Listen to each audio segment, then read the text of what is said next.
Aproveitando que os irmãos ainda estão de pé, abra sua Bíblia no Evangelho segundo escreveu Lucas, no capítulo de número 13. Lucas, capítulo de número 13, a partir do versículo de número 10. Glorificado seja para sempre o nome do Senhor Jesus Cristo. Evangelho segundo escreveu Lucas, capítulo 13, a partir do versículo 10. Aleluia! Graças a Deus. Fala-nos da mulher curada no sábado, ou da cura da mulher encurvada. Diz assim as Sagradas Escrituras: e ensinava no sábado, numa das sinagogas, e eis que estava ali uma mulher que tinha um espírito de enfermidade, havia já 18 anos, e andava encurvada, e não podia de modo algum endireitar-se. Louvado seja Deus. Versículo 16, 13 e 16. E não convinha soltar desta prisão no dia de sábado esta filha de Abraão, a qual 18 anos Satanás não tinha presa? Pergunta. Os irmãos podem sentar-se glorificando e exaltando a Deus. Em algumas Bíblias fala a cura da mulher encurvada, mas quando nós examinamos o texto das Sagradas Escrituras, nós percebemos claramente que podia ser escrito a libertação da mulher encurvada. No versículo 10 que nós começamos a ler, está escrito: e ensinava no sábado numa das sinagogas. Irmãos, a Bíblia diz: e conhecereis a verdade, e a verdade vos libertará. Toda libertação começa no conhecimento da verdade. Esta mulher que estava enferma e oprimida ao mesmo tempo, ela precisava de um milagre, e ela começou este milagre, começou a trilhar no caminho do milagre, ouvindo a palavra da verdade, ouvindo a pregação do Evangelho. É interessante que Jesus ele tem um padrão. Tem gente que é usado por Deus, e eu digo que até é usado de verdade por Deus, mas quando ele olha a multidão, ele está mais preocupado em mostrar que é vaso do que preocupado em pregar a palavra. Mas Jesus ele é diferente. Se você examinar comigo as Escrituras, Mateus, no capítulo de número 5, nós conhecemos o Sermão do Monte. A Bíblia diz que Jesus, louvado seja Deus, e Jesus, vendo a multidão, subiu a um monte, e assentando-se, aproximaram-se dele os seus discípulos, e abrindo a boca os ensinava. Observe que Jesus, no Sermão do Monte, ele prega. Tem gente que pensa que o Sermão do Monte é apenas no capítulo 5, mas não é. Jesus pregou o Sermão do Monte no capítulo 5, continuou o Sermão do Monte no capítulo 6, continuou o Sermão do Monte no capítulo 7, e só no capítulo 8 ele começa a curar um leproso que se prostra diante dele. Jesus ele não muda, ele não altera a sua forma de operar. Primeiro ele prega, depois ele cura, porque a prioridade de Jesus é o ensino das Sagradas Escrituras. Ele cura também, mas ele não muda a sua prioridade. A prioridade de Cristo é o ensino da palavra de Deus. Marcos, no capítulo 2, da mesma forma, Jesus entra em Cafarnaum, chega dentro de casa e começa a pregar a palavra. De repente, 4 homens chegam trazendo um paralítico no leito. Jesus não para a pregação por causa do paralítico. Jesus não para de pregar por causa do enfermo. Jesus não para de pregar para curar. Ele continua pregando a palavra, porque a prioridade de Cristo é com a pregação da palavra. Depois da palavra, ele curou o paralítico, mandou ele levantar-se, tomar a cama dele e ir para casa. Louvado seja o nome do Senhor para sempre. No Evangelho de Lucas, um texto bem conhecido das Escrituras, em Lucas, quando fala da grande pescaria, louvado seja Deus, Lucas capítulo de número 5, a Bíblia diz que a multidão o apertava, Lucas capítulo 5, e aconteceu que apertava a multidão para ouvir a palavra de Deus. Esse texto de Lucas capítulo 5, do 1 ao versículo 11, fala da pesca maravilhosa, mas Jesus, ele não muda o padrão dele, ele não vai logo fazendo a pesca maravilhosa, ele não vai logo operando o milagre. Primeiro ele ensina a multidão, entra no barco, vai para o mar, ensina de dentro do barco, e de dentro do mar ele ensina a multidão a palavra. Depois que ele prega a palavra, depois que ele ensina a palavra, ele fala para Simão Pedro: Simão Pedro, faze-te ao mar alto e lança a vossa rede, e vem aquela grande quantidade de peixe, porque primeiro Jesus ele prega a palavra, depois ele faz o milagre. Aqui também em Lucas, onde nós lemos na cura da mulher encurvada, se fosse um outro pregador, aleluia, empolgado, se fosse um outro pregador precipitado, na hora que olhasse o enfermo, dizia assim: não, eu vou parar aqui a mensagem, porque Jesus quer curar. Mas Jesus não para a mensagem. Primeiro Jesus ensina, primeiro Jesus doutrina, primeiro tem palavra e depois vai ter milagre. Então diz que ensinava no sábado numa das sinagogas, porque a prioridade do Cristo é a palavra. Louvado seja! A prioridade dele é a palavra. Com prioridade de Cristo é o ensino das Sagradas Escrituras. Então Jesus curou aquela que certamente estava ouvindo ele pregar. Aleluia.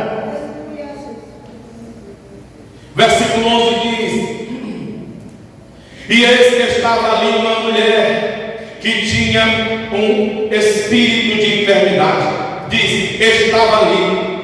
Eu acho interessante quando a Bíblia diz que ela estava ali. Por quê? Porque ela era encurvada. Eu não sei se vocês já viram uma mulher encurvada, de verdade.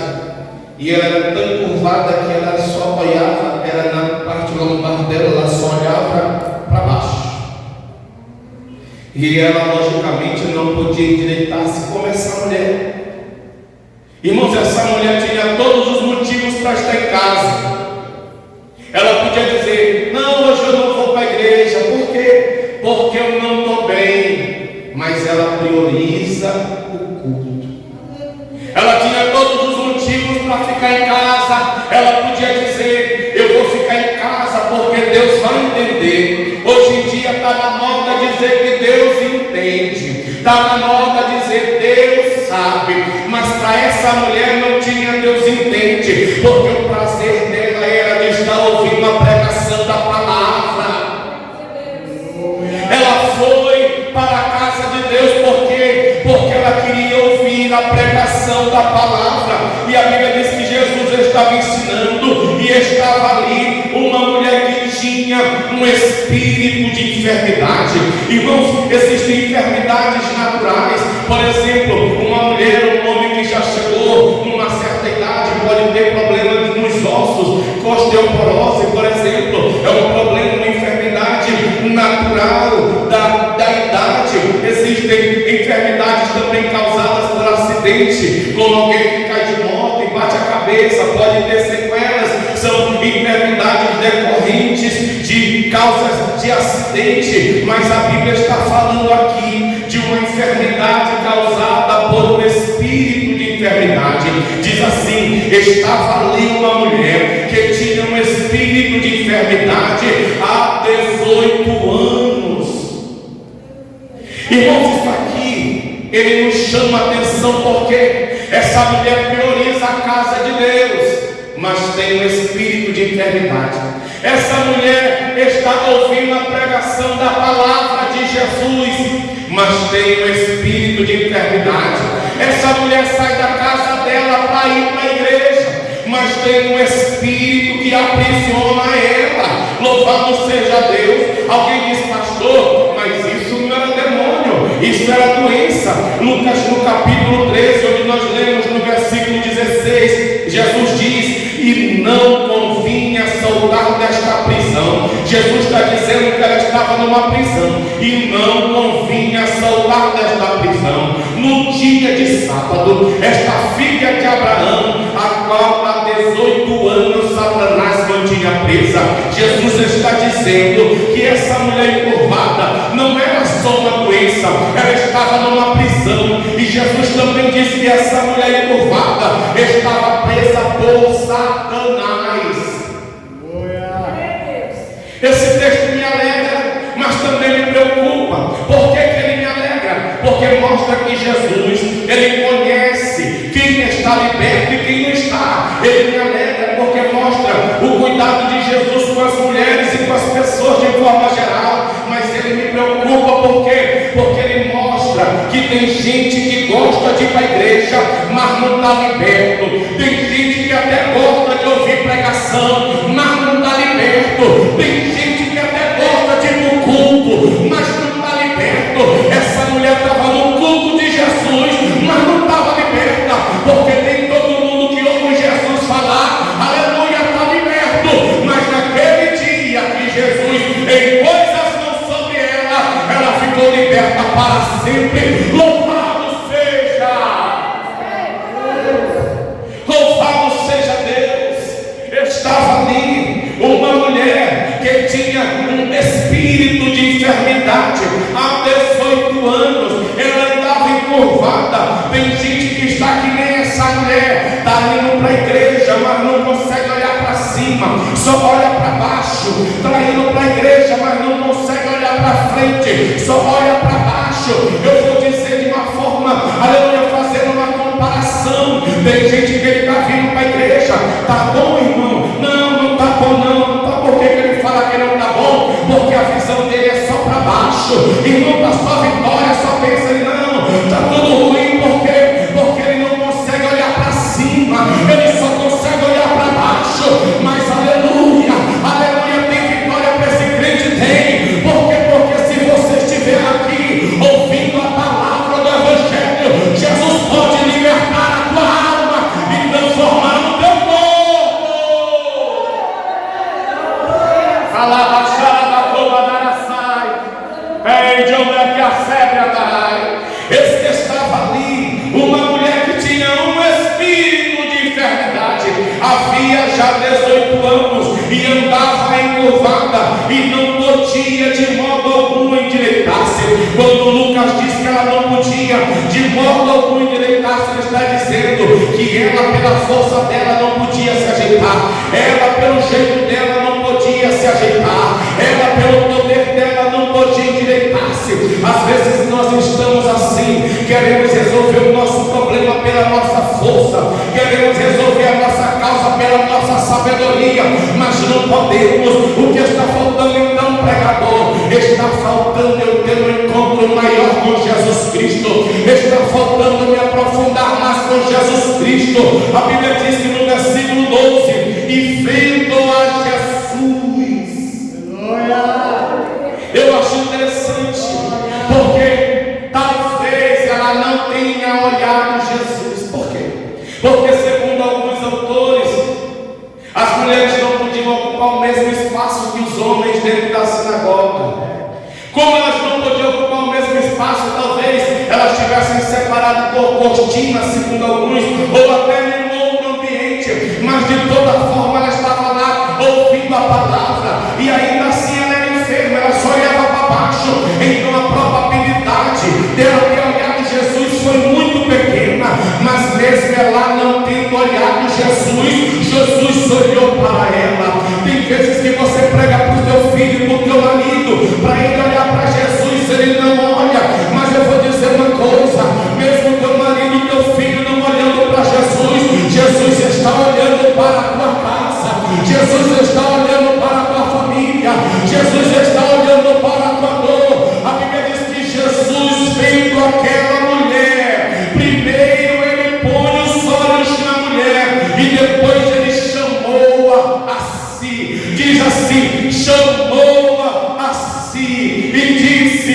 mulher, estás livre da tua enfermidade. Oh, glória a Deus. O texto não diz que Jesus foi até ela. O texto diz que Jesus chamou ela para vir até ele. Por quê? Porque a Bíblia diz: vinde a mim. Não é eu vou. Não, ele não diz que ele vai. Ele disse assim para o pecador: vinde a mim. É para vir quem está cansado e sobrecarregado. Irmão, cansado é alguém que trabalhou o dia inteiro. Ele está enfadado. Você sabe que está cansado, mas Jesus está dizendo: você que está cansado e você que está sobrecarregado é alguém que está mais do que cansado, ele está exausto. Jesus diz assim: você está cansado? Estou. Está sobrecarregado? Estou. Mas pega o restinho de força e vem até mim, porque é você que tem que me procurar, é você que tem que vir até mim. Não importa o quanto você está cansado, venha a mim, todos vós que estão cansados e sobrecarregados. Se você mesmo cansado, se você sobrecarregado, vier até a mim, eu te aliviarei. Então ele olha para aquela mulher e diz: venha até a mim. A mulher vai até ele. Como ela vai até Jesus, Jesus diz: tu estás livre da tua enfermidade. Pastor, eu me entendi. Tem gente cheia de problemas, mas não quer ir até Jesus. Tem gente cheia de dores, mas não quer ir até Jesus. Mas hoje Jesus está te convidando para você ir até ele. Pastor, eu já sou crente, como é que eu vou até ele? Vai até ele no jejum, vai até ele na oração, vai até ele pela madrugada, vai até ele colocando o rosto no pó. Aleluia, está escrito: esconde a tua face no pó, talvez ainda haja esperança. Aleluia, vai até ele que tem jeito para a tua causa. Louvado seja! Vai até ele, louvado seja Deus. E vendo-a, Jesus chamou-a a si e disse-lhe: mulher, estás livre da tua enfermidade. No versículo 13, olha como é interessante. No 12, ele diz que ela está livre. No 13, ele põe as mãos sobre ela e logo se endireitou e glorificou a Deus. Deus maravilhoso. Jesus disse que ela estava livre antes de literalmente ela se erguer, porque ela só se ergue depois que ele põe as mãos sobre ela. Primeiro ele libera a palavra dizendo: tu estás livre. Depois ele impõe as mãos e depois ou automaticamente ela se endireita. Glória a Deus. Eu não sei se aqui tem o costume das mães falar para o filho: menino, tu te endireita, tu procura te endireitar. Pois é. Quando é que tu vai te endireitar, menina? Quando Jesus colocar as mãos sobre ele, aí ele vai se endireitar. Glória a Deus. Porque quando Jesus põe a mão em cima, pode estar velho do ramo, Jesus endireita. Pode ser cabeça dura, mas Jesus endireita. Pode estar endemoniado, mas Jesus endireita. Pode estar preso no tráfico, mas Jesus endireita. Pode estar preso nos vícios, mas Jesus endireita. O que precisa é Jesus colocar a mão sobre ele e pôs as mãos sobre ela e logo se endireitou e glorificava a Deus. Irmã, essa mulher ia para a igreja, ela mandou a qualidade dela, mas você não vê ela glorificar a Deus antes do milagre. Mas na hora que Jesus põe a mão nela e ela se endireita, ela começa a glorificar a Deus. Irmãos, o milagre, ele faz o crente se alegrar na presença de Deus. A mão de Deus na vida do crente endireita o crente, mas faz o crente também ser um adorador. Crente que já recebeu milagre, irmão, ele glorifica. Crente que já recebeu milagre, ele exalta. Crente que Jesus está com a mão na vida dele, ele não consegue ficar calado. Então, se eu estou com a mão do Todo-Poderoso sobre mim,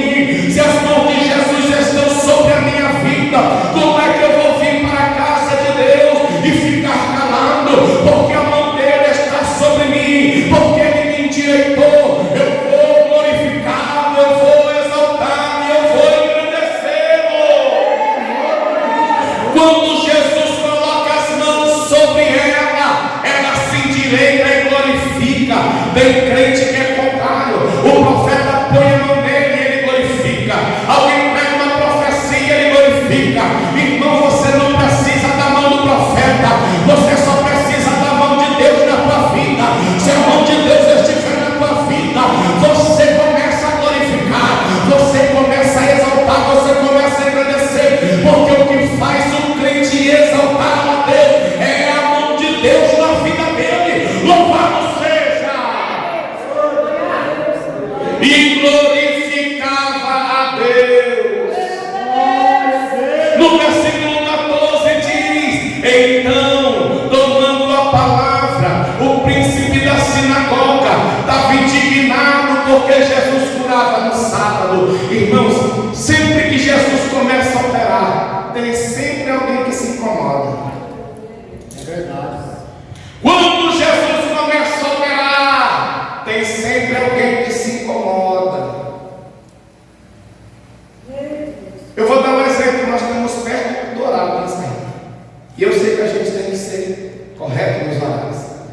Só que eu já participei de muitos cultos que a gente vê a graça de Deus descendo, o poder de Deus agindo, Deus está falando na mensagem, Deus está operando, todo mundo sentindo a presença, mas sempre tem alguém que está reclamando. Tem sempre alguém que não está no mesmo espírito. E esse homem aqui era o líder, o príncipe da sinagoga, estava indignado. Jesus estava operando, Jesus estava curando. Irmão, a pessoa, eu acho que ele estava mais endemoniado que a mulher. A pessoa está vendo Jesus curar, mas está querendo que não é para fazer cura hoje. É o dono do relógio de Deus. Hoje não é dia de cura, hoje não é dia de milagre, hoje não é dia de mistério, hoje não é dia de não sei de que. Irmão, ele faz quando ele quer, ele cura quando ele quer, ele batiza quando quer, ele liberta quando quer, ele levanta a mão quando quer. O dirigente do culto é esse aqui, mas o dono do milagre é Jesus o Nazareno. Ele estava indignado. Ele disse: olha, tem dias que é conveniente trabalhar, nesses dias vocês venham ser curados, mas não venham ser curados no dia de sábado. Jesus olha para ele e diz: hipócrita, tão hipócrita. Irmãos, os crentes de hoje, eu acho que a maioria se desvia com Jesus, porque às vezes a gente, como pastor, fala uma coisa mais dura, tem gente que se aborrece. Já pensou se você estivesse andando com Jesus, você disse Jesus chamando fulano? Fulano é um hipócrita. A gente quer ficar assim: meu Deus, Jesus não fala isso. Jesus olhou para ele e disse: tu é um hipócrita, porque no sábado, cada um de vocês, na hora que acaba o culto, vocês vão desprender o boi ou o jumento e vai levar para beber água. Quer dizer que vocês podem soltar o boi de vocês, o jumento de vocês para beber água, mas eu não podia soltar da prisão no dia de sábado esta filha de Abraão, que há 18 anos Satanás tinha prendido, estava presa. Irmão, essa mulher gostava de culto, gostava de pregação, gostava de ir para a sinagoga, e Jesus não disse. Irmão, tem uns crentes que sinceramente, ele vê alguém assim fazendo alguma coisa errada, esse é um demoniado, é um filho do diabo, esse é um filho do cão. Essa mulher tinha um espírito de enfermidade, mas Jesus disse que ela era filha de Abraão. Irmão, usa a tua boca para falar coisa boa. O rapaz está oprimido, mas diga: esse daí é de Deus. Jesus disse que ela era filha de Abraão. Ou seja, não é porque ela não era filha de Abraão que ela não tinha que ter problema. Não é porque ela era filha de Abraão, não é porque ela gostava de culto que ela não podia ter uma enfermidade. O que Jesus está mostrando: todos nós estamos sujeitos, só que nós temos que aprender a detectar o que é uma enfermidade natural e o que é um espírito de enfermidade. Jesus libertou essa mulher depois de 18 anos e disse: não convinha soltar desta prisão,